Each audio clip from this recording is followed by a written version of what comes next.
Hello students, how are you all? I hope you are all good. So students, in this video we will be discussing important current affairs for 16th of November.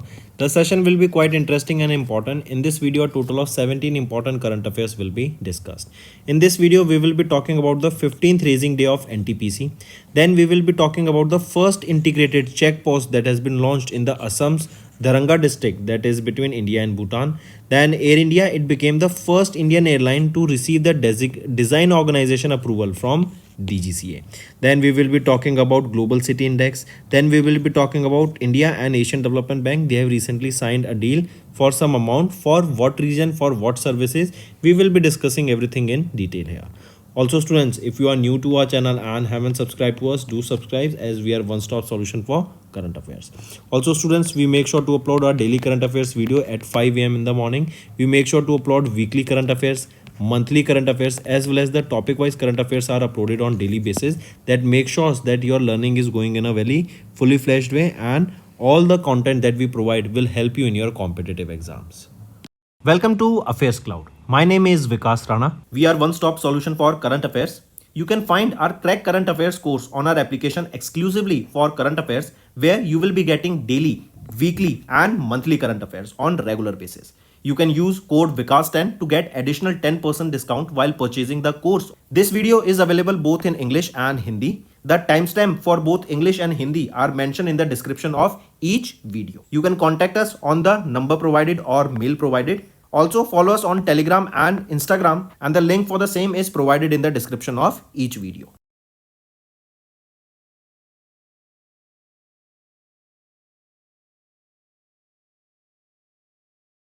Also students, we have started a new initiative that is of handwritten notes. It is helpful to understand the news daily, time saving and very useful for your revision. We aims to cover 15 questions via handwritten notes in upcoming bank exams. These handwritten notes are available on daily current affairs content PDF at our mobile application and website careerscloud.in. Only our Crack Current Affairs subscribers will be able to access these handwritten notes. A sample PDF of the handwritten notes will be available in the description. Let's start with national affairs students. NTPC has celebrated the 50th raising day and also celebrated 5 decades of India's growth. What does a decade mean? One decade is equal to 10 years. Right, hence 50th raising day means 50 years, hence 5 decade. So NTPC, known as National Thermal Power Corporation, that is India's leading power generation company, they have celebrated the 50th raising day and it was celebrated on 7th of November. 7th of November. Right, this celebration took place at the Engineering Office Complex that is in Noida, UP. Take a note of this also. The next thing, remember, if we talk about Chairman and Managing Director of NTPC, Gurdeep Singh. Where is the headquarter? It is in New Delhi, established in 1975. Right? Take a note of this. Next thing, remember, NTPC, they have also unveiled a hydrogen fuel bus, also a CO2 to methanol plant. I repeat, NTPC, they have unveiled hydrogen fuel bus and carbon dioxide to methanol plants. Right? Take a note of this. And that will be operated in Leh. Next is India Bhutan's first integrated check post launched in Assam's Dharanga district. Right, see, this integrated check post means both India and Bhutan will be maintaining this check post, and this facility was developed by Land Sport Authority of India. Correct, and this integrated check post will allow the entry and exit for third country nationals via land. Prior to this, the third country nationals could only enter or exit Bhutan through Paro International Airport that is located in Paro, Bhutan. Right? Next is Air India. It became the first Indian airline to receive the design organization approval from DGCA. What is DGCA? That is DGCA is your Directorate General of Civil Aviation. So our airline, that is Air India, it became the first ever Indian airline to receive this design organization approval, and this is to carry out the modifications in the aircraft interiors in-house as Tata Group owned airline works on revamping its fleet and expanding their operation. Next is international affairs. Global City Index 2024 was released and London emerged as the world's top city brand. I repeat, Global City Index, right? This Global City Index right? This global city index was released by which organization? It is Brand Finance that has released this global city index, right? And here remember which city has secured the top position in this? It is London of United Kingdom that secured the top position in this global city index released by Brand Finance. Then on second position is your New York City of USA. Third position is of Paris, France. Correct? Then remember, this is the second edition of the Global City Index that was released. This Global City Index, it basically gives a global survey of the city perception that collects opinions from more than 50,000 respondents across 20 countries. Right, here you can also see that Tokyo, Japan has improved their overall ranking in the index by 3 places from 7th in 2023 to 4th position in 2024, and Dubai, that is UAE, has emerged as the highest ranked city in the West Asia and African region for second consecutive time. Then next, here you can see the list of the cities here. Next is banking and finance. India and Asian Development Bank, they have signed a $200 million loan to boost the urban services in the state of Uttarakhand. I repeat, India and Asian Development Bank, they signed a loan worth $200 million. This $200 million is about 1,680 crore rupees.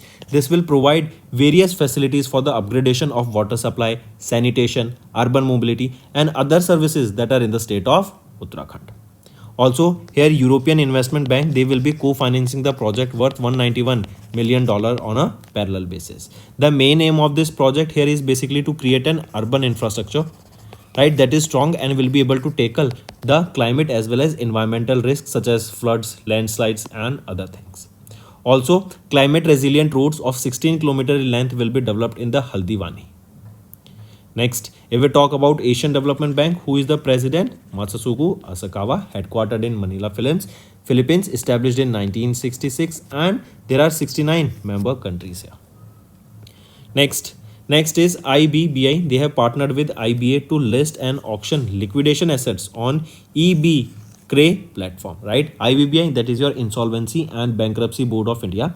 They have announced that they have collaborated with Indian Banks Association to facilitate the auction of the assets that are under the liquidation process through eBCRE platform, right? This is presently owned and managed by PSB Alliance Private Limited. Correct? This is a consortium of 12 public sector banks. Correct? Another thing, remember, this circular will come into effect from 1st of November 2024. For the initial phase, the platform will be deployed on a pilot mode and it will be improved on the basis of the experience when it will be using out, right? Then if we talk about IBBI, right? IBBI, who is the chairperson here? Ravi Mittal. Correct. So IBBI, they have collaborated with Indian Bank Association to facilitate the auction of assets under liquidation process through this platform. Moving on, if we talk about this eBCRE platform, this is a centralized platform that will give information on corporate debt assets, including photographs, videos, geological coordinates. Also, the platform aims to enhance the bidders' participation, streamline the operation, and maximize the returns for the creditors. Next is economy and business. SBI report was released, and here India's GDP is expected to grow at 6.5% in the second quarter of FY25, right? And this projection by SBI is 50 basis point lower than the RBI's expectation, that is of 7%. Also, this reduction is basically because of the geopolitical reasons, because of the funding that is, or the foreign institutional investors that are selling the market. Also, we are seeing that inflation is rising. We are seeing that the money outflow is there from India. We are seeing that the manufacturing sector is somewhere slowing down, correct? And the war-like situation that is going on globally. Apart from this, if we talk about SBI, who is the chairman here? CS Sethi, headquartered in Mumbai, Maharashtra, and established on 1st of July 1955. Next is appointments and resignations. Brazil's Valdeci Urquiza, I repeat, Brazil's Valdeci Urquiza, elected as the Interpol's new Secretary General. Right here, a federal police commissioner from Brazil, as you can see him in the picture, Valdesi, right? He has been selected as the new Secretary General for Interpol. This was during the 92nd General Assembly that was held in Glasgow, Scotland in UK. He became the first person from the developing country Brazil to hold the position since Interpol's establishment in 1923. Then remember, next is ACC has appointed Deepak Agarwal as the Managing Director of NAFED. NAFED, it is your National Agriculture Cooperative Marketing Federation of India Limited. This comes under the Ministry of Agriculture and Farmers Welfare. So ACC, headed by Prime Minister Narendra Modi, has appointed Deepak Agarwal as the new Managing Director of NAFED. And Deepak Agarwal is a 2000 batch IAS officer from UP cadre, and he will hold this position for the next 5 years. Next is IAS officer Vipin Kumar taken over as the chairman of AAI, that is your Airport Authority of India. This comes under the Ministry of Civil Aviation, and he will succeed whom? He will be succeeding M. Suresh, right? Take a note of this.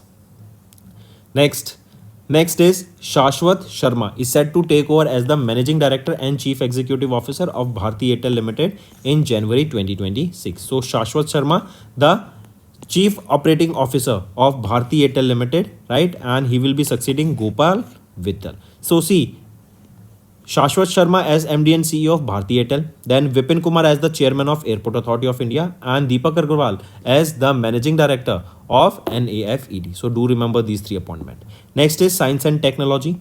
DRDO has successfully tested the long-range land attack cruise missile of the coast of Odisha, right? Then it is DRDO, that is Defense Research and Development Organization. They conducted the first flight test of long-range land attack cruise missile. This has a range of 1000 kilometers. It was tested from ITR, that is Integrated Test Range in Chandipur, Odisha.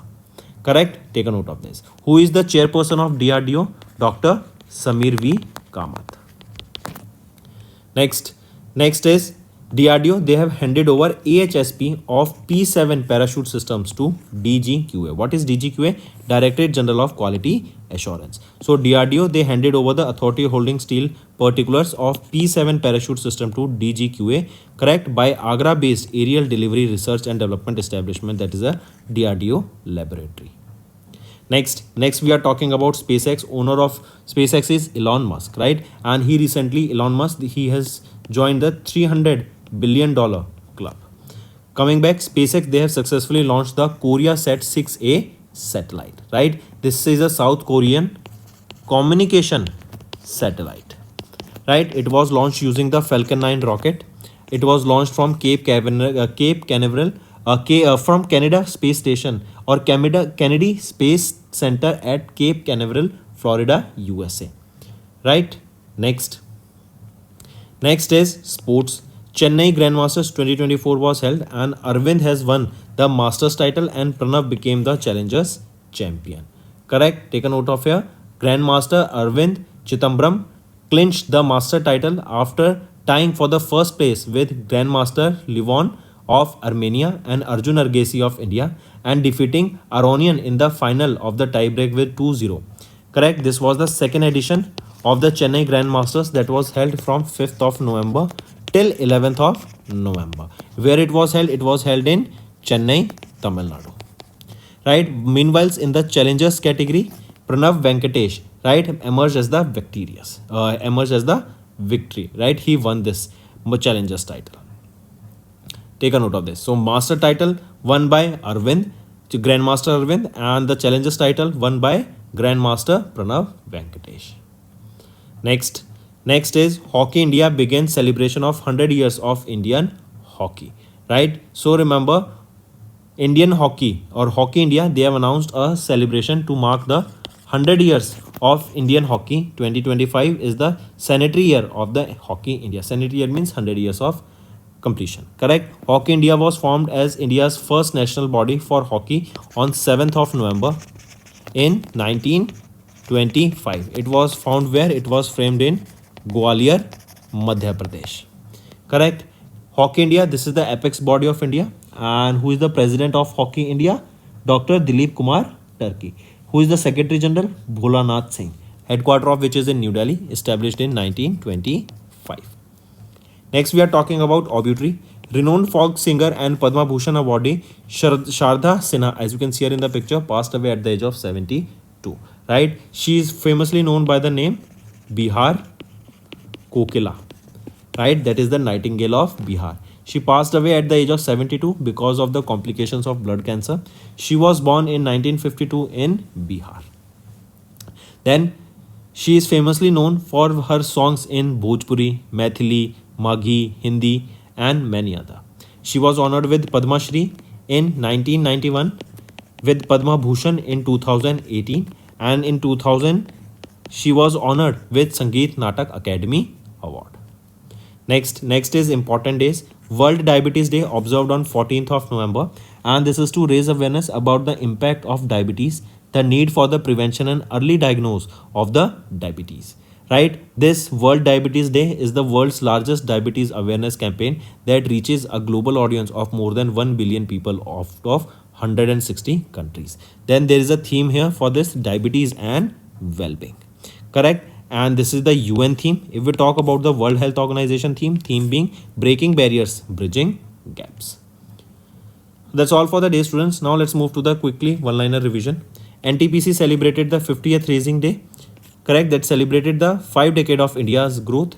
Then India Bhutan's first integrated checkpost launched in Assam's Daranga. Then Air India became the first Indian airline to receive the Design Organization approval from DGCA. Then Global City Index 24 was released and London has emerged as the world's top city brand. Then India and Asian Development Bank signed a $200 million loan to boost the urban services in Uttarakhand.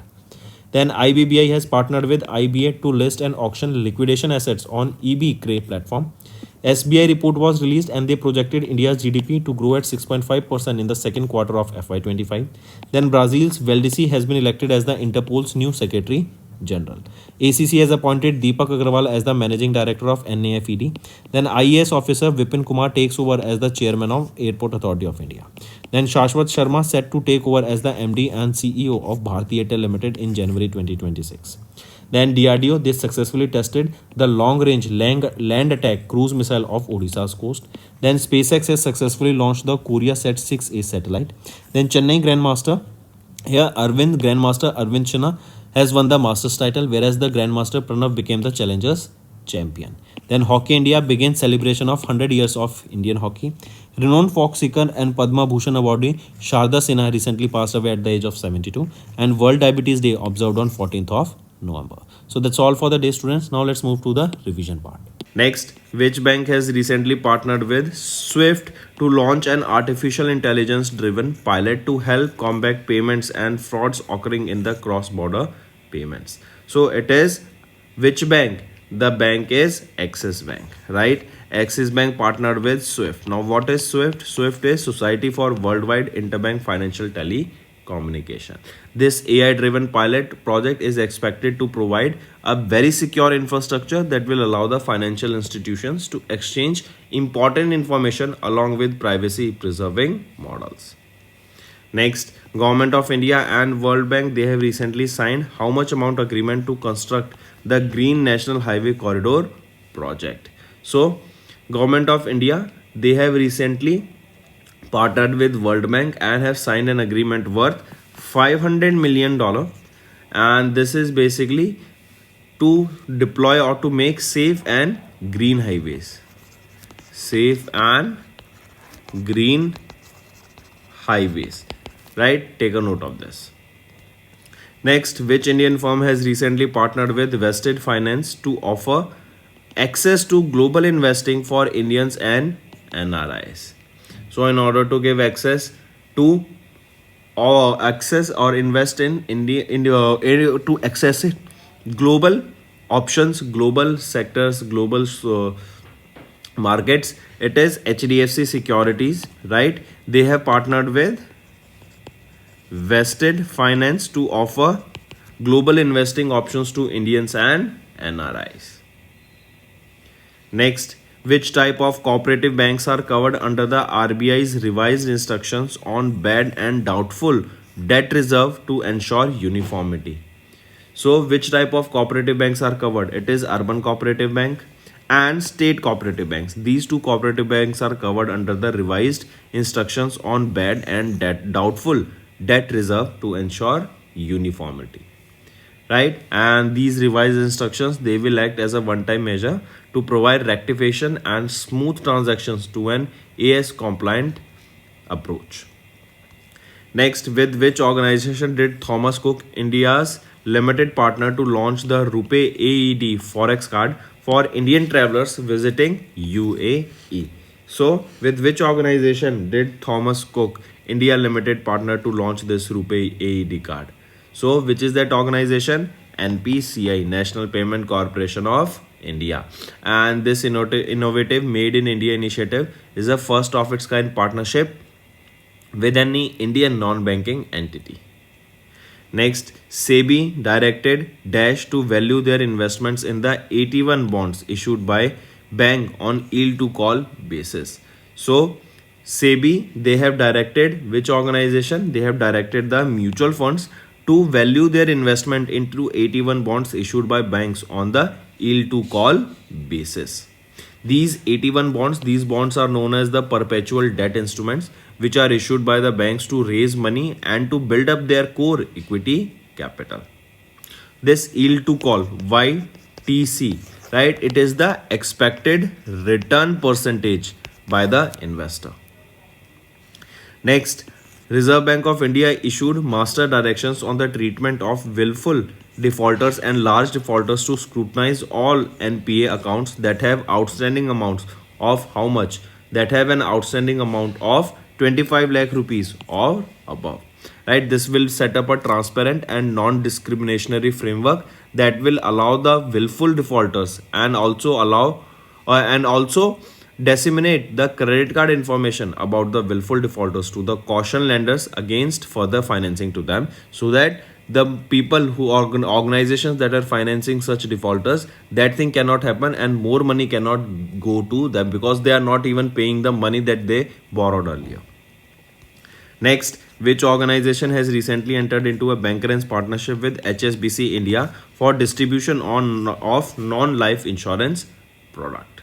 So, which organization entered into a bancassurance? Bancassurance is when a bank and when an insurance company partners together and the insurance company sells the insurance product to the customers of bank. So it is SBI General Insurance Company that has signed this bancassurance with HSBC India. Next, which company has recently received the certificate of registration from RBI for NBFC Investment and Credit Company? So, which company has recently received this certificate? It is L&T Finance Limited, right? Take a note of this. Next, which bank has recently partnered with Setu, owned by Pine Labs, to introduce India's first UPI focused payment platforms named UPI Setu? So, which bank has partnered with Setu here? Name that bank. Which is that bank that partnered with Setu? It is Axis Bank that has partnered with Setu, right? And it will facilitate various UPI products such as third-party validation service, EMIs, UPI autopay, QR code payments, and so on. Next, which company has recently received India's first small and medium real estate investment trust license from SEBI? So, which is that organization? It is Property Share, right? It received the license under the name of Property Share Investment Trust, and Property Share is the investment manager to PSIT. Next, which insurance company has partnered with PhonePe to provide instant term insurance to their customers? It is which organization? It is Aegas Federal Life Insurance Company, and they became the first insurance in the industry to offer instant term insurance through PhonePe platform. The users can select an amount ranging from 5 lakh rupees to 25 lakh rupees and make monthly or yearly payments that are beginning at 5,000 rupees per year. Next, which bank has recently introduced Primus, that is an ultra premium credit card in partnership with Visa? So this Primus has been introduced by which bank? It is Axis Bank that introduced this Primus. And this was also Axis Bank. They have also launched the second edition of Sparsh Week 2024. Next is which organization or bank has recently allowed the FPIs to invest in sovereign green bonds at International Financial Service Center in Gujarat? So it is RBI, Reserve Bank of India, right? So they have allowed the foreign portfolio investors to invest in the sovereign green bonds. Sovereign green bonds are basically when you invest in the green projects, right? And the money collected through these bonds will be invested in the green projects, right? Next, similarly, there are sovereign gold bonds. That is the amount when you invest in gold, and a fixed return of 2.5% per annum annually is given to you. Next, who will be the Chief Executive Officer of newly incorporated NPCI Bhim Service Limited? So, who he will be? Lalita Natraj will be the new Chief Executive Officer of NPCI Bhim Service Limited. Right? This is a wholly owned subsidiary of NPCI. Next, name the rural fintech startup that has recently received the non-banking finance company license. So what is the name of that rural fintech? It is Jai Kisan, right? This NBFC license will enable the Jai Kisan company to offer customized financial products including loan from their portfolio to farmers as well as rural businessmen. Next, which mutual fund has recently launched India's first ever Nifty Top 10 Equal Weight Index Fund? So, which mutual fund it is? It is Discipline Science and Process Mutual Fund.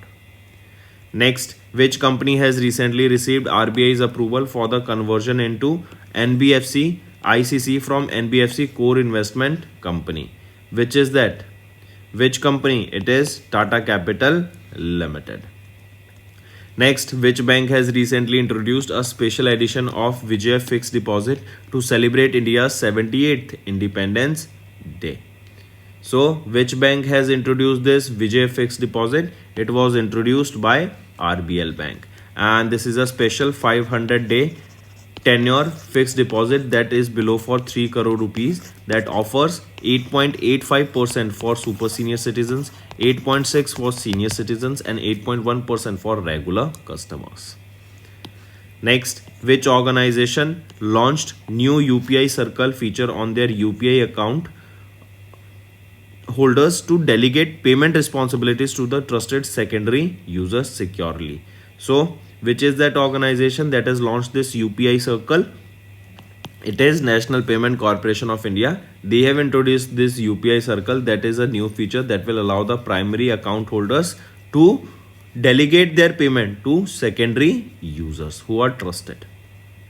Next, according to RBI, overseas Indians have deposited nearly how much amount into the NRI deposit scheme in the first quarter of FY25? So it is how much amount that has been deposited? It is close to $4 billion that has been deposited by NRIs, correct? And this is in the first quarter of FY25.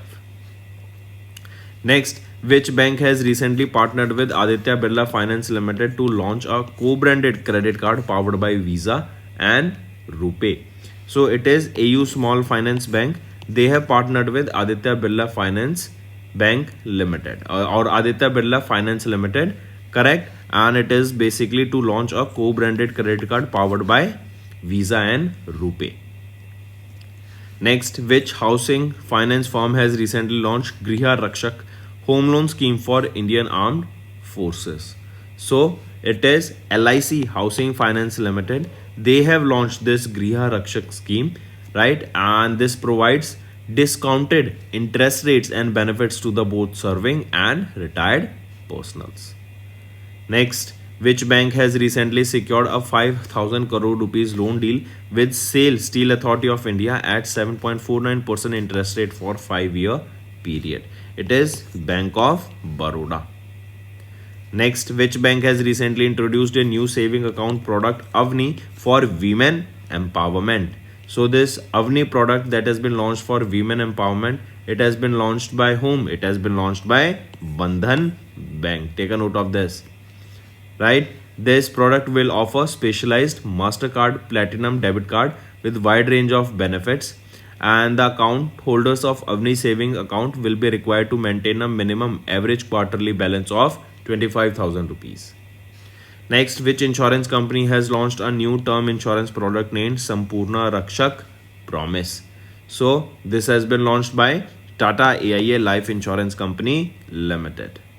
Next, which organization has recently announced a strategic partnership with Central Bank of India to expand their co-lending business? So, which is it? It is Piramal Capital and Housing Finance Limited. Next, which organization has introduced unified lending interface to facilitate seamless access credit? Which is it? Tell me. It is Reserve Bank of India. This ULI pilot program was initiated in 2023 to provide seamless credit access, and it will be launched nationwide soon. This is based on the success of UPI that was launched in 2016. Next, which bank has recently entered into a co-lending partnership with Newtep Finance Private Limited to offer financial solutions to the credit-worthy individuals on cred? So that is Yes Bank.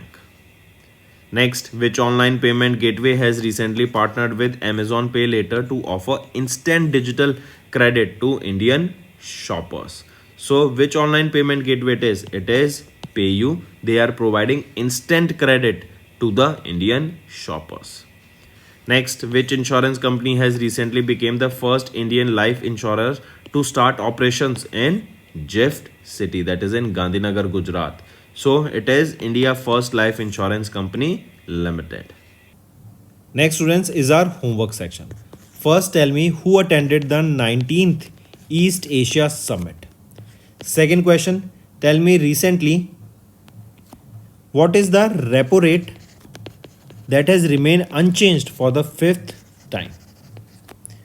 Third, tell me recently who has been appointed as the next IAF chief. Next IAS vice chief, right? So these are your three homework questions, students. If you find the session interesting, do hit the like button and do comment below the answers of this homework question. Now students, let's move to the Hindi segment of this video. Hello everyone, कैसे हैं आप सब? I hope आप सब अच्छे होंगे। तो दोस्तों, आज की वीडियो में 16 नवंबर के इंपॉर्टेंट करंट अफेयर्स डिस्कस करेंगे। 17 इंपॉर्टेंट करंट अफेयर्स रहेंगे आज की वीडियो में ऑफ अटमोस्ट इंपॉर्टेंस। आज की वीडियो में हम बात करेंगे एनटीपीसी के द्वारा 50th रेजिंग डे ऑब्जर्व किया गया। देन पहली इंटीग्रेटेड चेक पोस्ट बनाई गई असम के दरंगा डिस्ट्रिक्ट में इंडिया और भूटान के द्वारा जो मेंटेन की जाएगी। देन एयर इंडिया वो पहला एयर इंडियन एयरलाइन बनी जिन्होंने रिसीव किया design organisation approval from DGCA. ये क्या है डिज़ाइन ऑर्गेनाइजेशन अप्रूवल, ये हम आगे वीडियो में डिस्कस करेंगे। देन बात करेंगे ग्लोबल सिटी इंडेक्स की। Then India and Asian development bank के बारे में हम डिस्कस करेंगे, राइट? तो इन सभी चीज़ों को डिटेल में डिस्कस करेंगे। एंड तक बने रहिएगा, काफ़ी कुछ सीखने को मिलेगा। ऑल्सो स्टूडेंट्स, अगर आप नए जुड़े हमारे साथ और सब्सक्राइब नहीं किया तो जल्द से जल्द सब्सक्राइब कर लीजिए। We are one stop solution for current affairs. Also students, daily current affairs की वीडियो 5 बजे सुबह डलती है हमारी। इसी के साथ साथ हम डेली बेसिस पे weekly current affairs, monthly current affairs की भी वीडियो लाते हैं, एज वेल एज हम टॉपिक वाइज भी करंट अफेयर्स अपलोड करते हैं जिससे आपकी लर्निंग में काफ़ी हेल्प हो सके। Welcome to affairs cloud. My name is Vikas Rana. We are one stop solution for current affairs. You can find our Crack Current Affairs course on our application exclusively for current affairs, where you will be getting daily, weekly and monthly current affairs on regular basis. You can use code VIKAS10 to get additional 10% discount while purchasing the course. This video is available both in English and Hindi. The timestamp for both English and Hindi are mentioned in the description of each video. You can contact us on the number provided or mail provided. Also follow us on Telegram and Instagram, and the link for the same is provided in the description of each video.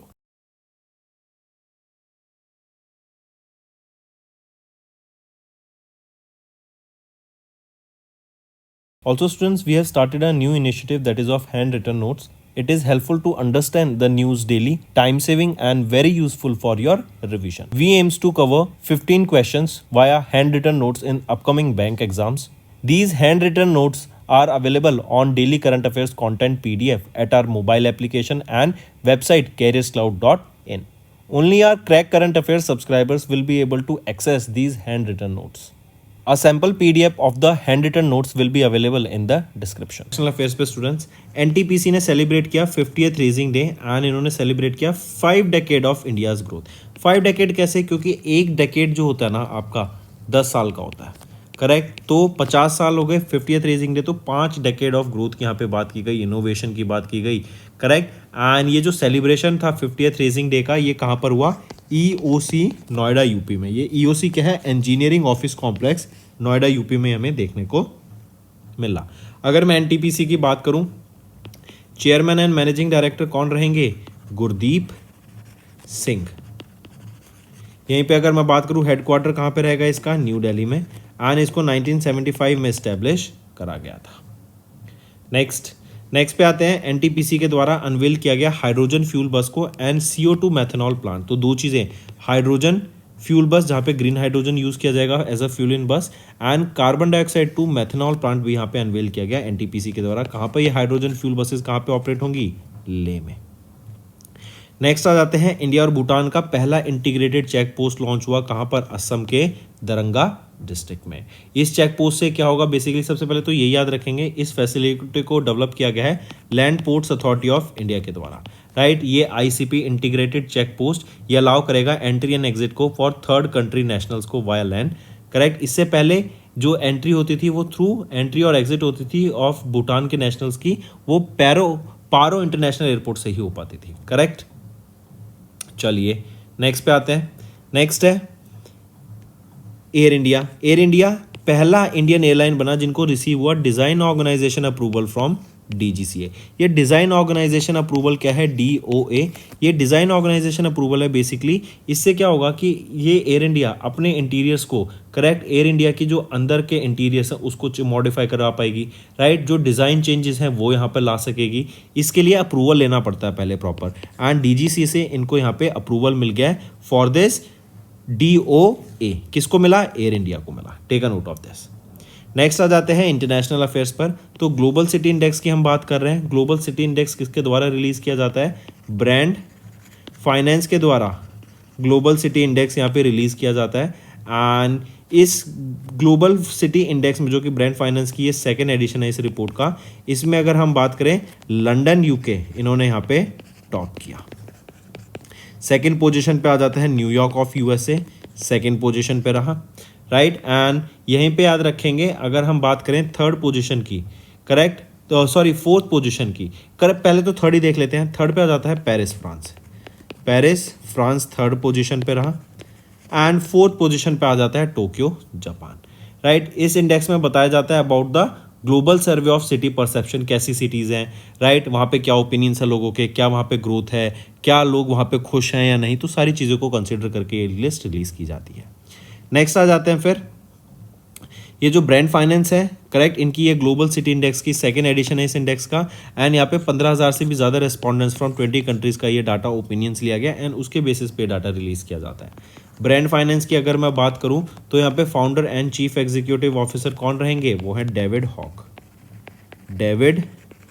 Hack. Headquarter कहाँ पे रहेगा इसका? London UK में इसका headquarter रहेगा। Next आ जाते हैं, ये आप 5 यहाँ पे याद रखिएगा। नेक्स्ट आ जाते हैं फिर बैंकिंग एंड फाइनेंस पे। तो India and Asian development bank ने साइन किया $200 मिलियन का loan to boost urban services in Uttarakhand. तो ये जो $200 मिलियन का लोन है ना, ये बेसिकली जो अर्बन सर्विसेज है उनको बेटर करेगा, बेटर फैसिलिटीज़ प्रोवाइड करेंगे, सैनिटेशन अच्छी होगी, वाटर सप्लाई अच्छी होगी, अर्बन मोबिलिटी और ज़्यादा अच्छी देखने को मिलेगी। कहाँ पर? उत्तराखंड स्टेट में। ये जो $200 मिलियन का लोन है ये क्लोज टू 1680 करोड़ रुपीज़ के करीब आता है, राइट। यहीं पे हम देखेंगे यूरोपियन इन्वेस्टमेंट बैंक भी यहाँ पे इन्वेस्ट करेंगे 191 मिलियन को ऑन पैरेलल बेसिस, ठीक। चलिए नेक्स्ट पे आते हैं। अगर मैं बात करूँ एशियन डेवलपमेंट बैंक की, तो प्रेसिडेंट कौन रहेंगे यहाँ पे? मत्सुगु असाकावा। हेडक्वार्टर मनीला फिलीपींस में। 1966 में इसको फाउंड किया गया एंड 69 मेंबर कंट्रीज यहाँ पे रहेंगी। चलिए नेक्स्ट पे आते हैं फिर IBBI, इन्होंने पार्टनर किया इंडियन बैंक एसोसिएशन के साथ to list and auction the liquidation asset of EB Kray platform. ये जो EB क्रे प्लेटफॉर्म है ना, ये बेसिकली 12 पब्लिक सेक्टर बैंक्स का एक कंसोर्टियम है एंड इस प्लेटफॉर्म पे ही आप देखेंगे वेरियस इंफॉर्मेशन मिलेगी आपको इन लिक्विडेशन एसेट्स की, करेक्ट। एंड इन प्रोसेस को ईजी करने के लिए, सिंप्लीफाई करने के लिए IBBI Indian insolvency and bankruptcy board of India ने अनाउंस किया, राइट, दे कोलैबोरेट करेंगे इंडियन बैंक एसोसिएशन के साथ to facilitate the auction of asset under liquidation process. ठीक, ये जो सर्कुलर है this will come into effect from 1 November 2024। And E Kray platform जैसे मैंने बताया ये एक सेंट्रलाइज प्लेटफॉर्म है, करेक्ट, जो इन्फॉर्मेशन प्रोवाइड करेगा on corporate debtors including photographers, videos, geological coordinates and so on. Moving on, economy and business पर आते हैं तो एसबीआई की अभी एक रिपोर्ट रिलीज की गई जिसमें उन्होंने इंडिया की जीडीपी के ऊपर बात करी है, जो बताता है कि इंडिया की जीडीपी 6.5% से ग्रो करेगी इन the second quarter of FY25। यहीं पे अगर मैं आरबीआई की प्रोजेक्शन देखूँ तो उन्होंने प्रोजेक्ट किया कि इंडिया 7% से ग्रो करेगी, तो 50 बेसिस पॉइंट का यहाँ पे डिफरेंस है। देखो ये जो डिफरेंस है ना कहीं हम देख सकते हैं, एक तो एक और चीज़ देख रहे हैं हम कि फॉरेन इंस्टीट्यूशनल इन्वेस्टर्स जो हैं वो इंडिया की शेयर मार्केट से पैसा बाहर निकाल रहे हैं। दूसरा, जियो पॉलिटिकल सिचुएशंस वॉर चल रही हैं। तीसरा, जो डॉलर है वो स्ट्रेंथन हो रहा है एंड जो रुपये की वैल्यू है वो कहीं ना कहीं गिरती हुई दिख रही है। देन इस बार हमने नवंबर के महीने में देखा कि जो इन्फ्लेशन है, फूड इन्फ्लेशन, वो रिकॉर्ड हाई पे थी। CPI डाटा भी क्लोज टू 6% हमें देखने को मिल रहा है। इन सब चीज़ों की मदद से कहीं ना कहीं हम देखेंगे कि इंडिया में आने वाले टाइम में काफ़ी ज़्यादा दिक्कत आ सकती है। इवन AIR है तो जो MNCs हैं, जॉब सेक्टर है, वहाँ पे भी लॉसेस बहुत ज़्यादा देखने को मिल सकते हैं। सो 2025 will be a crazy year. आप बने रहिए, काफ़ी कुछ यहाँ पे आपको देखने को मिलेगा आने वाले साल में। नेक्स्ट आ जाते हैं फिर अपॉइंटमेंट्स एंड रेजिग्नेशन पे। ब्राज़ील के वेल्डिसी इन्होंने को इलेक्ट किया गया इंटरपोल का नया सेक्रेटरी जनरल। आप यहाँ पे इनको पिक्चर में देख सकते हैं, करेक्ट, ये नए सेक्रेटरी जनरल अपॉइंट किए गए हैं। एंड 92nd जनरल असेंबली हुई थी जो कि ग्लासगो स्कॉटलैंड में हुई थी, जिनके दौरान इनको यहाँ पे अपॉइंट किया गया। एंड ये पहले पर्सन बने हैं from the developing country Brazil जो कि इस पोजीशन को होल्ड करेंगे सिंस इंटरपोल्स एस्टेब्लिशमेंट इन 1923। इसके बाद देखें तो हम बात कर रहे हैं ACC ने अपॉइंट किया दीपक अग्रवाल को as the managing director of NAFED जो कि है national agriculture cooperative marketing federation of India limited, जो कि ministry of agriculture and farmers welfare के अंडर आती है। नेक्स्ट है IAS ऑफिसर विपिन कुमार, इनको अपॉइंट किया गया as the chairman of airports authority of India and ये M सुरेश को यहाँ पे सक्सीड करेंगे। यहीं पे याद रख सकते हैं जो दीपक अग्रवाल हैं ये किनको सक्सीड करेंगे, राइट, ये आप होमवर्क में बताइए। दीपक अग्रवाल किनको सक्सीड करेंगे to be the new MD of NAFED and ये 5 साल के लिए यहाँ पे अपॉइंट किए गए हैं। ठीक, चलिए, तो विपिन कुमार किनको सक्सीड करेंगे, M सुरेश को to be the new chairman of airports authority of India.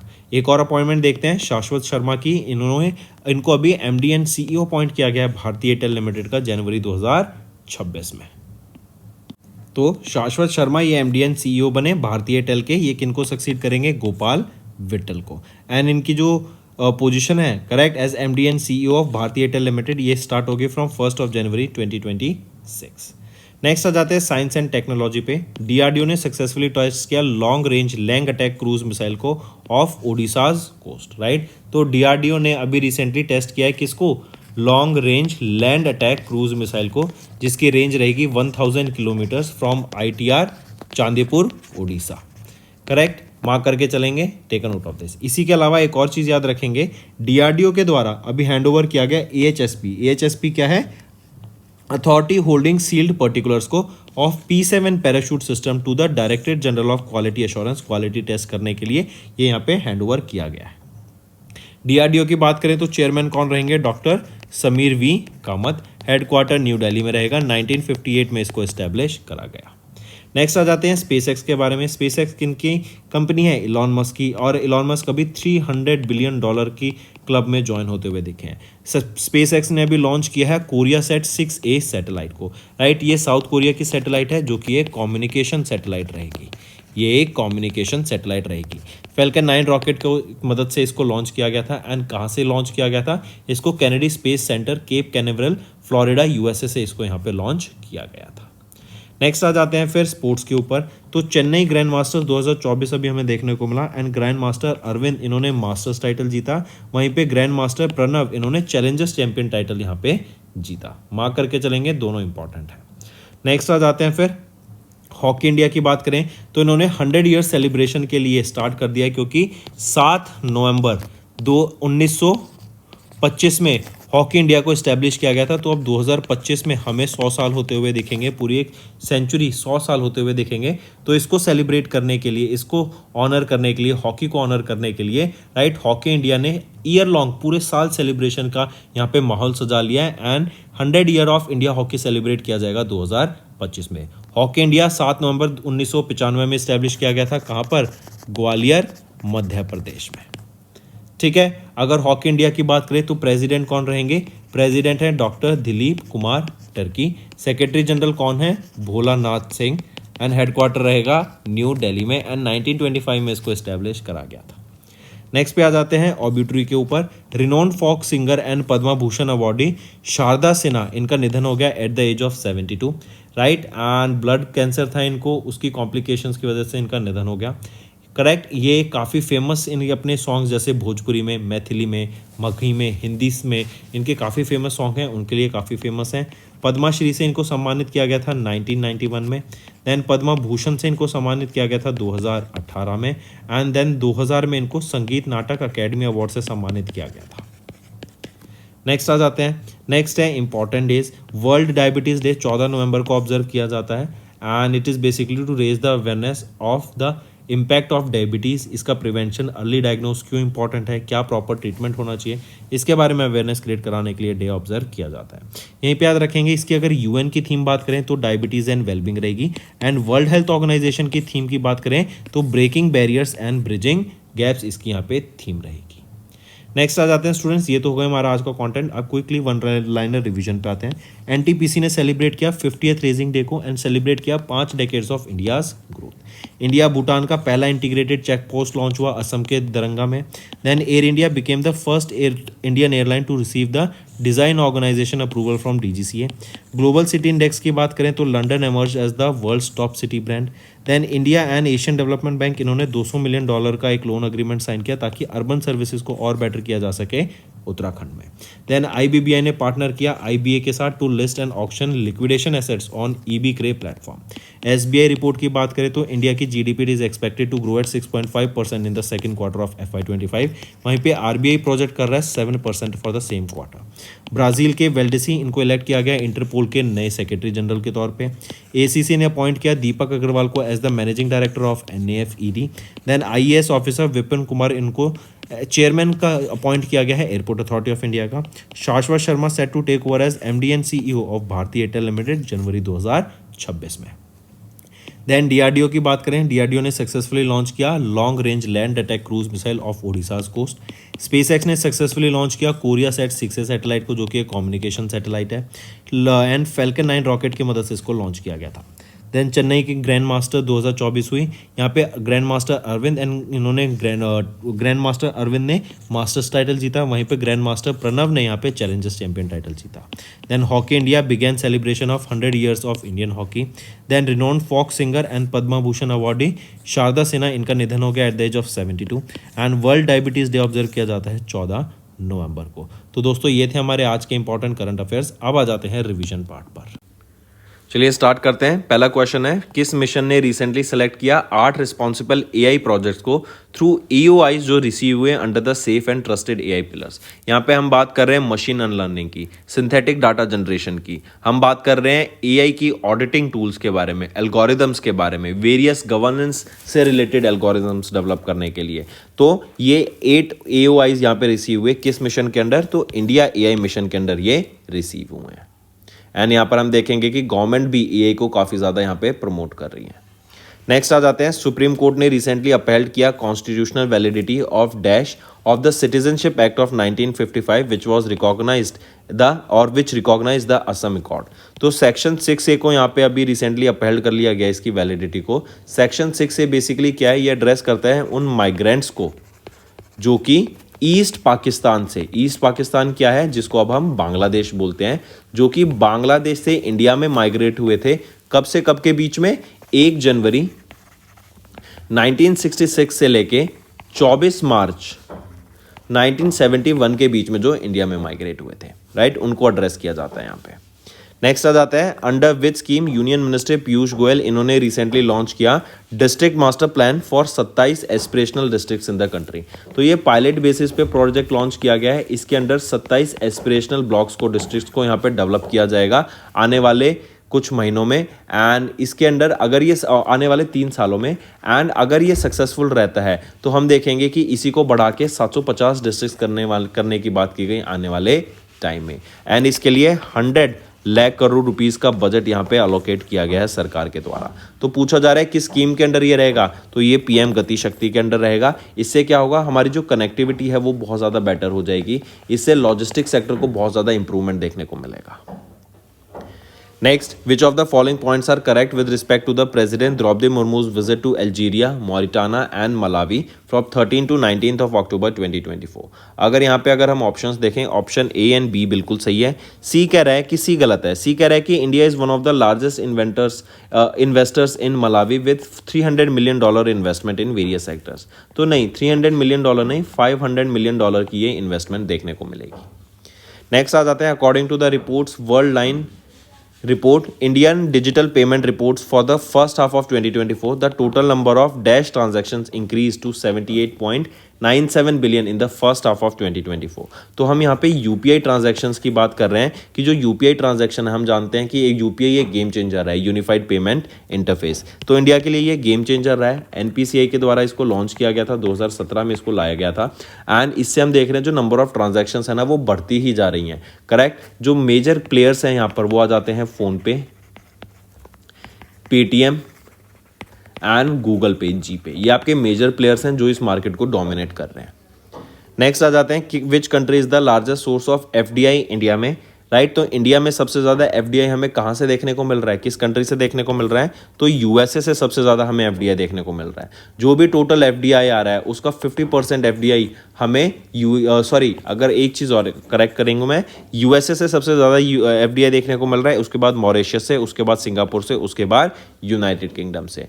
Right. Even space sector की अगर मैं बात करूँ तो यहाँ पे सरकार के द्वारा 100% एफडीआई अलाउ कर दिया गया है। एक और चीज़ याद रखेंगे, जो हमारा मैन्युफैक्चरिंग सेक्टर है ना, मैन्युफैक्चरिंग में हम 50% से भी ज़्यादा हमें एफडीआई इन्फ्लो देखने को मिल रहा है in manufacturing sector.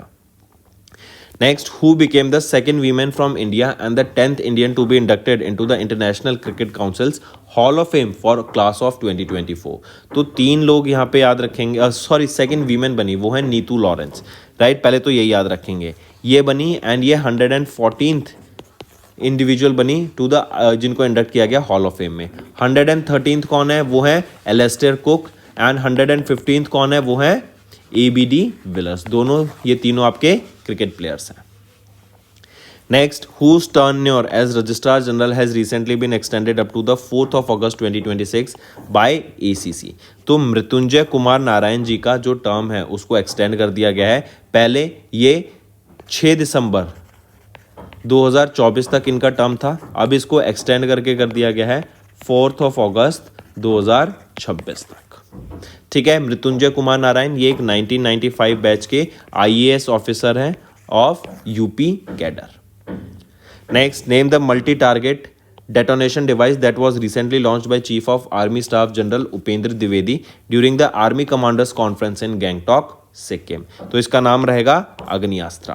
Right. And ये एक multi target portable detonation device है। इसको डेवलप किया गया ताकि जो मिलिट्री एंगेजमेंट की जो नीड्स हैं उसको पूरा किया जा सके। एंड यहाँ पर मल्टीपल टारगेट्स की डेटोनेशन की जा सकती है एक साथ। इस पर कई सारे माइक्रो प्रोसेसर, इलेक्ट्रॉनिक कंट्रोल्स हमें देखने को मिलेंगे। Next, name the memoir of the former Indian wrestler Sakshi Malik, जो कि लॉन्च की गई अभी। एंड उसको को ऑथर किया गया है बाय जर्नलिस्ट जोनाथन सेल्वराज के द्वारा। तो इनकी जो मेमोर है उसका नाम है विटनेस। राइट। इसमें उन्होंने अपनी जीवन के बारे में, स्ट्रगल्स के बारे में, जो विक्ट्रीज रही हैं, ट्रायम्फ रहा है, उसके बारे में लिखा है। इस बुक को जगरनॉट बुक्स के द्वारा पब्लिश किया जाएगा। अगर मैं बात करूँ साक्षी मलिक की, इनको पद्मश्री से सम्मानित किया गया था 2017 में। इनको अर्जुन अवार्ड से सम्मानित किया गया था 2016 में। एंड ये वो पहली इंडियन फीमेल रेसलर बनी थी जिन्होंने एक ओलंपिक मेडल जीता था इंडिया के लिए इन 2016 के रियो ओलंपिक गेम, जो कि ब्राज़ील में हुए थे। Next, when is UN international day for the eradication of poverty annually observed across the globe. तो कब ऑब्जर्व करते हैं? 17 अक्टूबर को ये डे ऑब्जर्व किया जाता है। पहली बार इस डे को कब ऑब्जर्व किया गया था? 1993 में इसको पहली बार ऑब्जर्व किया गया था। एंड इसकी थीम क्या रहेगी? Ending social and institutional maltreatment, acting together for just peaceful and inclusive societies. Next आ जाते हैं, who has been recently given the additional charge of the chief executive officer of public procurement portal government e marketplace. तो किनको दिया गया है additional charge as the CEO यहाँ पर? तो वो है एल सत्या श्रीनिवास। एल सत्या श्रीनिवास को यहाँ पे ये चार्ज दिया गया है। इससे पहले कौन थे सीईओ जेम के, गवर्नमेंट ई मार्केट प्लेस के? वो हैं PK Singh. Next, the national bank for agriculture and rural development, जो कि नाबार्ड है, इन्होंने रिसेंटली सैंक्शन किया कितने अमाउंट का loan for the construction of 2 irrigation projects Jharkhand में? तो 770 करोड़ रुपए का ये लोन रहेगा, जिससे 2 यहाँ पे इरिगेशन प्रोजेक्ट्स को डेवलप किया जाएगा झारखंड में। नेक्स्ट है, who has recently became the first IPS officer to win a gold medal in Commonwealth international classic bench press competition, जो कि साउथ अफ्रीका में हुई। तो ये पहली आईपीएस ऑफिसर बनी है एंड ये है अनीता रॉय। ये एक सीनियर सुपरिटेंडेंट ऑफ पुलिस है in the union territory of Puducherry and ये वो पहली आईपीएस ऑफिसर बनी जिन्होंने लिफ्ट किया 70 kgs in the Commonwealth international classic bench press competition, जो कि साउथ अफ्रीका में हुआ। नेक्स्ट, कौन से सेक्टर में ministry of new and renewable energy ने रिसेंटली अप्रूव किया 3 पायलट प्रोजेक्ट्स को to use hydrogen under national green hydrogen mission? तो स्टील सेक्टर में यहाँ पे इनको प्रमोट करने की बात की गई है एंड स्टील सेक्टर में भी ग्रीन स्टील को यहाँ पे बनाया जाएगा। इससे क्या होगा, ग्रीन स्टील जो कि लेस पॉल्यूशन क्रिएट करता है एंड यहाँ पे सरकार के द्वारा इंसेंटिवाइज भी किया जाएगा वेरियस मैन्युफैक्चरर्स को, कंज्यूमर्स को, ताकि वो ग्रीन स्टील पे शिफ्ट हो सके। नेक्स्ट, किस कंपनी ने रिसेंटली कोलैबोरेट किया गवर्नमेंट ऑफ इंडिया के साथ ताकि स्कैम से बचो कैंपेन को लॉन्च किया जा सके, ताकि जो ऑनलाइन स्कैम्स हैं एंड साइबर फ्रॉड्स हैं उनसे बचा जा सके? तो ये है मेटा। मेटा के द्वारा इंडिया के साथ मिलके, गवर्नमेंट ऑफ इंडिया के साथ मिलके इसको लॉन्च यहाँ पे किया गया है एंड इससे हम कई सारे जो आपके स्कैम्स हैं, ऑनलाइन स्कैम्स चल रहे हैं, उनको रोका जाएगा। इवन मेटा के द्वारा भी एक एजुकेशनल फिल्म लॉन्च की गई है जो कि आयुष्मान खुराना को शोकेस करती है। नेक्स्ट, किस स्टेट ने in collaboration with Asian development bank recently initiate किया एक प्रोजेक्ट जिसका नाम है sustainable wetland and integrated fisheries transformation? Swift नाम का ये प्रोजेक्ट रहेगा, राइट। एंड इस स्विफ्ट के अंदर 129 वेटलैंड्स को यहाँ पे डेवलप रिस्टोर किया जाएगा, करेक्ट। तो किस स्टेट में ये रिस्टोर किया जाएगा? असम में। ये जो प्रोजेक्ट रहेगा 796.88 करोड़ रुपीस के ये प्रोजेक्ट रहेंगे, जिसमें से जो 80% फंडिंग है वो तो एशियन डेवलपमेंट बैंक के द्वारा दी जाएगी एंड बाकी बची 20% फंडिंग आपकी स्टेट गवर्नमेंट के द्वारा दी जाएगी। नेक्स्ट आ जाते हैं, आईएमएफ ने रिटेन किया इंडिया का GDP growth rate at -% for FY25 in October world economic outlook report. तो आईएमएफ ने रिटेन किया जीडीपी ग्रोथ रेट कितना? तो ये जीडीपी ग्रोथ रेट 7% का रिटेन किया गया फॉर FY25। अगर मैं FY26 की बात करूं, ये प्रोजेक्ट कर रहे हैं इंडिया 6.5% से ग्रो करेगा। Next, who was recently elected as the chairman of the world steel association for the term 24-25? तो टीवी नरेंद्रन जी को यहाँ पे अपॉइंट किया गया है as the chairperson of, as the chief executive officer and managing director of जो Tata Steel है। I correct myself, TV Narendran ji ये अभी सीईओ एंड एमडी हैं टाटा स्टील के एंड इनको चेयरपर्सन अपॉइंट किया गया है कहाँ का? वर्ल्ड स्टील का, जो कि है वर्ल्ड स्टील एसोसिएशन। ये किनको सक्सीड करेंगे? ये सक्सीड करेंगे लियोन टोपालियन को। नेक्स्ट, किनको अभी who has recently one the title of 2024 के WR चेस मास्टर्स कप का, जो कि 14 से 18 अक्टूबर तक हुआ था, लंदन यूके में हुआ था। तो अर्जुन अर्गेसी, ग्रैंड मास्टर अर्जुन अर्गेसी ने यहाँ पे इस टाइटल को जीत लिया है। Next, with state postal circle, इन्होंने भी एक स्पेशल कवर लॉन्च किया ताकि रतन टाटा जी को ऑनर करने के लिए, लेट रतन टाटा जी को ऑनर करने के लिए, उनकी कंट्रीब्यूशन के लिए to the industry and philanthropy. तो किस स्टेट के द्वारा ये लॉन्च किया गया है? बिहार के पोस्टल सर्कल के द्वारा यहाँ पे स्पेशल कवर इनके लिए लॉन्च किया गया। नेक्स्ट है, किस सिटी ने रिसेंटली डिक्लेयर किया as the world's richest city in sovereign wealth funds? तो ये है अबू धाबी को यहाँ पे डिक्लेयर किया गया richest city according to the sovereign wealth funds. इनके सॉवरेन जो वेल्थ फंड्स है $1.7 ट्रिलियन के यहाँ पर निकल कर आते हैं। नेक्स्ट, किस स्कीम ने रिसेंटली कंप्लीट किए 8 years ऑफ इंप्लीमेंटेशन ऑन 21 अक्टूबर 2024? तो उड़ान स्कीम, रीजनल कनेक्टिविटी उड़ान स्कीम के 8 साल पूरे हो गए हैं। ये स्कीम बेसिकली क्या है? उड़े देश का आम नागरिक। इस स्कीम को 21 अक्टूबर 2016 में लॉन्च किया गया था प्राइम मिनिस्टर नरेंद्र मोदी के द्वारा एंड 2017 में इसकी पहली कनेक्टिंग फ्लाइट थी जो कि शिमला से दिल्ली के बीच में हुई थी, राइट, अप्रैल के महीने में हुई थी। एंड इसके अंदर स्कीम क्या है? बेसिकली एम क्या है कि लोगों के लिए अफोर्डेबल फ्लाइट्स यहाँ पे लाई जा सके। इंडिया की अगर हम बात करें, इंडिया वर्ल्ड का 3rd लार्जेस्ट एविएशन मार्केट आता है एंड यहाँ पे 15% का हमें ईयर ऑन ईयर ग्रोथ देखने को मिल रहा है। नेक्स्ट है, किस मिनिस्ट्री ने रिसेंटली साइन किया एक MOU with 9 public sector banks and 1 private bank to support women entrepreneurs? तो ये है ministry of rural development, right. इन्होंने रिसेंटली साइन किया है MOU 9 public sector bank and 1 private bank के साथ, ताकि वीमेन एंटरप्रेन्योर्स को यहाँ पे हेल्प किया जा सके। एंड इसके अंडर हम देखेंगे लखपति दीदी इनिशिएटिव को प्रमोट किया जाएगा, जो कि PM मोदी के द्वारा लॉन्च की गई थी, कि जो वीमेन रूरल एंटरप्रेन्योर्स हैं उनको फाइनेंशियली इंडिपेंडेंट यहाँ पे बनाया जा सके। नेक्स्ट है, किस ऑर्गेनाइजेशन ने रिसेंटली रिलीज किया अपनी flagship report title world energy outlook 2024 की, जो स्टेट करती है that India is on the track to become the 3rd largest economy in the world by 2028। तो ये डाटा किसके द्वारा रिलीज किया गया? इंटरनेशनल एनर्जी एजेंसी के द्वारा इस डाटा को रिलीज किया गया। एंड जो ये वर्ल्ड इकोनॉमिक एनर्जी आउटलुक है ना, ये 1998 से हर साल पब्लिश की जा रही है इसकी रिपोर्ट। एक और चीज़ यहाँ पे याद रखेंगे, हम जानते हैं हम एज ऑफ इलेक्ट्रिसिटी में घुस चुके हैं। अब जो है इलेक्ट्रिसिटी की बहुत ज़्यादा डिमांड बढ़ने वाली है। AI भी जो कंपटीशन होगी वो भी बहुत कंज्यूम करेगा पावर को। एंड एक डाटा सजेस्ट करता है कि 2050 तक जो इलेक्ट्रिसिटी की डिमांड है ना पूरे ग्लोब की, वो डबल हो जाएगी। एंड सबसे ज़्यादा यहाँ पे कंट्रीब्यूट जो करेगा या फिर सबसे ज़्यादा जहाँ पे डिमांड की ज़रूरत आएगी वो है चाइना। नेक्स्ट है, who has recently been appointed as the under secretary general for humanitarian affairs and emergency relief coordinator for the office of coordination of humanitarian affairs? तो किनको अपॉइंट किया गया है अंडर सेक्रेटरी जनरल यहाँ पर? तो ये है टॉम फ्लेचर, राइट। मार्क करके चलेंगे। ये सक्सीड करेंगे किनको? ये सक्सीड करेंगे मार्टिन ग्रिफिथ्स को। Next, who has recently one the F1 US grand prix? तो किन के द्वारा जीती गई? चार्ल्स लेसलर के द्वारा F1 ग्रैंड प्रिक्स जीती गई। चार्ल्स लेसलर फरारी के लिए ड्राइव करते हैं। ये कहाँ से बिलोंग करते हैं? मोनाको से ये बिलोंग करते हैं। एंड इस 2024 का ये 3rd टाइटल रहेगा जो इन्होंने जीता। इससे पहले इटली ग्रैंड प्रिक्स इन्होंने जीता और मोनाको ग्रैंड प्रिक्स इनके द्वारा जीता गया, राइट। नेक्स्ट आ जाते हैं, व्हेन इज इंटरनेशनल अभिधामा दिवस ऑब्जर्व्ड अक्रॉस द ग्लोब? तो अभिधामा दिवस कब ऑब्जर्व किया जाता है? 17 अक्टूबर को हम ऑब्जर्व करते हैं।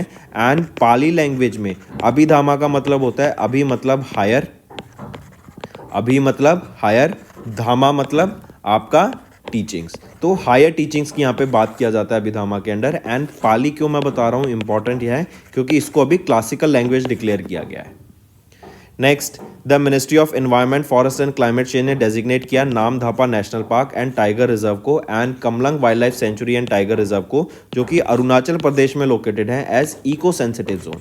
ये जो इको सेंसिटिव जोन्स होते हैं ना, ये वो जोन्स होते हैं जहाँ पर हम बायोडाइवर्सिटी को फ्लरिश होने देते हैं। एंड इस एरिया में जो नेचुरल हैबिटेट है, जो नेचर है, वो अपने नेचुरल प्रोग्रेशन होता है, मतलब वहाँ पे नेचुरली सारी चीज़ें ग्रो होती हैं, ह्यूमन इंटरफेयर्स हमें देखने को नहीं मिलता। इससे वहाँ पे नेचर को कंजर्व किया जाता है। चलो स्टूडेंट्स, अब आ जाते हैं होमवर्क सेक्शन पे। सबसे पहले अभी बताओ किन को अपॉइंट किया गया 102nd prime minister of Japan? कौन बने हैं? सेकंड क्वेश्चन, अभी रिसेंटली किन को अपॉइंट किया गया है next ambassador to France? Indian ambassador to France कौन अपॉइंट किए गए हैं? थर्ड, किन को अपॉइंट किया गया है managing director of Nestle India? Nestle India के कौन मैनेजिंग डायरेक्टर अपॉइंट किए गए हैं? तो ये 3 आपके होमवर्क क्वेश्चन रहेंगे। सेशन पसंद आए तो वीडियो को लाइक ज़रूर करना स्टूडेंट्स, एंड इन तीनों क्वेश्चन के होमवर्क क्वेश्चंस को ज़रूर अटेम्प्ट कीजिएगा। So that's all for the day students. Session पसंद आया तो वीडियो को लाइक करना, सब्सक्राइब करना ज़रूर मत भूलना, सब्सक्राइब करना, क्योंकि मैं देख रहा हूँ बहुत कम बच्चे सब्सक्राइब करते हैं। हमारे पास सारा डाटा रहता है कि किन बच्चों ने सब्सक्राइब किया है, किन बच्चों ने सब्सक्राइब नहीं किया। डेली बेसिस पे इवन जब आप कमेंट करते हैं तब भी हमें पता रहता है कि कौन बच्चे हैं जो सब्सक्राइब कर रहे हैं, सब्सक्राइब नहीं कर रहे हैं। तो जल्द से जल्द नीचे कमेंट करके बताओ आंसर्स, और सब्सक्राइब ज़रूर से कीजिए। That's all for the day. Thank you and have a nice day.